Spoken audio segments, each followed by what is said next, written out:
All right, so you got your website. Now we just gotta wait for your visitors to come. Have they come yet? Have we come yet? I'm running out of time here.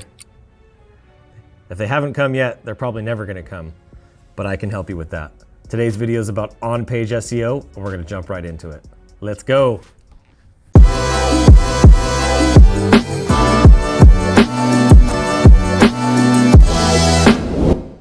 Hey guys, this is Adrian Boysel, and welcome back to another training video.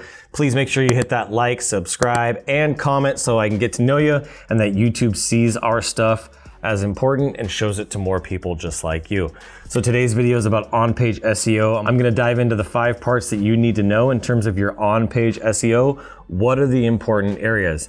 I started doing SEO back in 2007, and it's an area that I've spent a lot of time and a lot of money to develop. And so I want to share these things with you. I want to give this information to you so you can apply them to your graphic design, motion design, or web design business and continue to grow.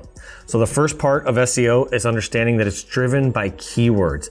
People are searching for terms online, keywords, which are long tail and short tail. I actually did that backwards. Short tail and long tail. Short tail keywords are plumber near me. That's a short tail keyword. Easy, doesn't have a whole lot of intent, except you know by somebody searching plumber near me, they are looking for a plumber that's in their geographical area. A long tail keyword was, why is my septic system backing up into my yard? That is a long tail keyword that you can also rank for. You can create a whole page of content on your website. So keywords are a critical part of doing your on-page SEO. There are other elements that go into it, like making sure that the slug or the URL for that specific page that you want to rank is correct. So if you have a page called How to Fix My Septic System, then you need to have a slug that says nextgenseptics.com/how to fix my septic system. It's really important you do that. The title of that page should be How to Fix My Septic System. So it's important to understand that you have your URLs, you have your keywords, you got the slug that I talked about of adriangraphics.com/logo design. You need to have those types of things in there. You need to have your meta descriptions, and you need to have your page titles right. It's really important that you have those 4 key things.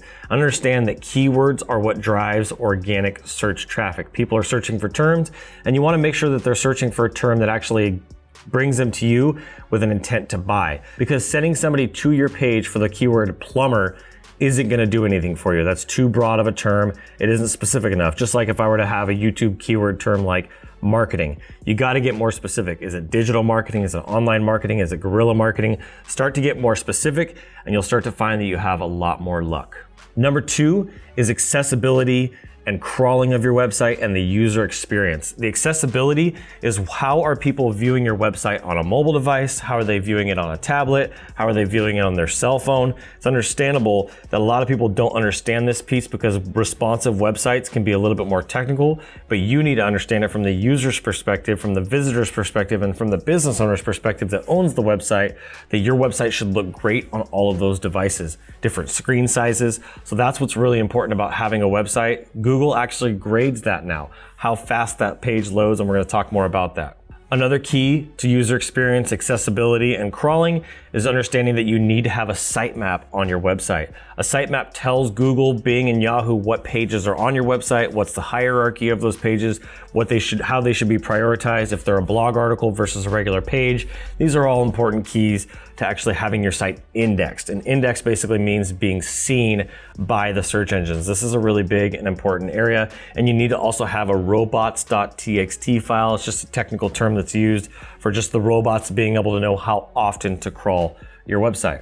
The last piece of this is understanding that your site needs to load quickly.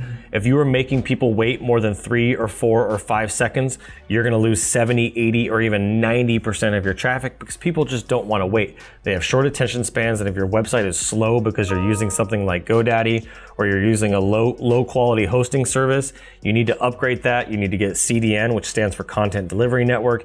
You need to get a virtual private server or something that's gonna be quick like AWS, or what we use is InMotion hosting things, something that's going to help your website load quickly.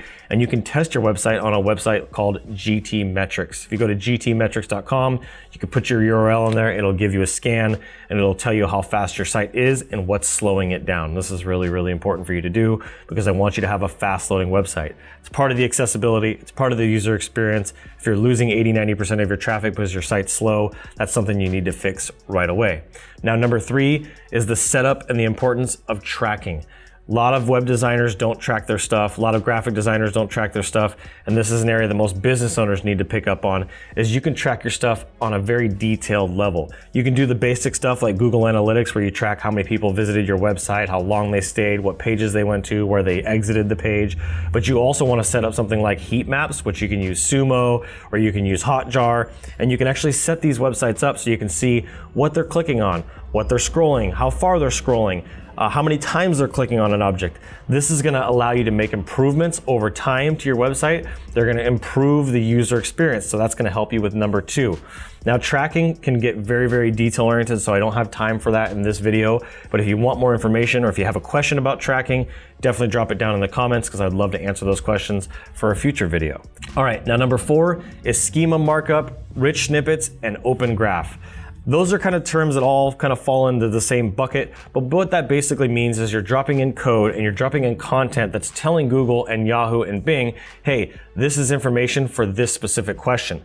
So one of the common things that we do on our website is we have questions like, what is a better platform for my website, Weebly or WordPress? We compare the two and we give a synopsis of what that is. So if somebody goes to Google and they type in, what's a better website content management system, WordPress or Weebly, it's going to give them all the valuable information. And we're telling Google what that information is. If we have a great answer and it's detailed and it has the right structure, which is the rich snippet structure or the schema markup, if you will, that's going to help that page rank a lot better. This is an area that I see a lot of SEO people and even marketers ignore in general. That'll cost you a ton of traffic. If you look at some of the pages on my website, like Sacramento Marketing Agency or Sacramento Video Production, you'll see that we have some of those bullet points right below our listing that actually make our listing twice as tall as the other listings.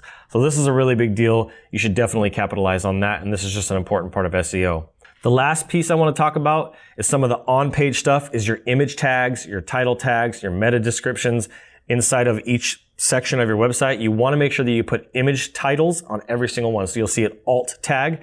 You want to put the description of that image. When you upload that photo, you want to upload it with a title, and you want to also make sure that the location information for that image is turned on. If there was no location image information on there, then you want to add that back into it, and I'll show you on another video here in the future. So we'll jump back into that, but it's important that you have links as well. So the links are going to help you tell Google what pages link to other pages within your site. A great example of that is Wikipedia. Wikipedia has been around for a really long time now, and they are the best example of how on-page SEO should be done. Interlinking within your website so that people can stay on there longer is going to help that rate increase, and it's going to help your search engine traffic overall improve because you're going to have a low bounce rate. And a bounce rate just basically means somebody lands on your website and bounces right off. You want to reduce that as much as possible. You want people to stay on your site as long as possible. So understanding that there's internal links that are going to help people stay. And then there's going to be external links that refer them out to your social profiles, to like your YouTube, your Facebook channel, and to other websites. This is going to help you build credibility. This is going to help you with your SEO. This is just overall a very, very important part of doing SEO, especially on-page SEO. Our next video is going to be about off-page SEO. I'm going to dive a little bit deeper into that. I'm going to explain what it is and why it's important. And so I just thank you guys for tuning in today. I hope this was helpful, and I look forward to seeing you guys on the next video.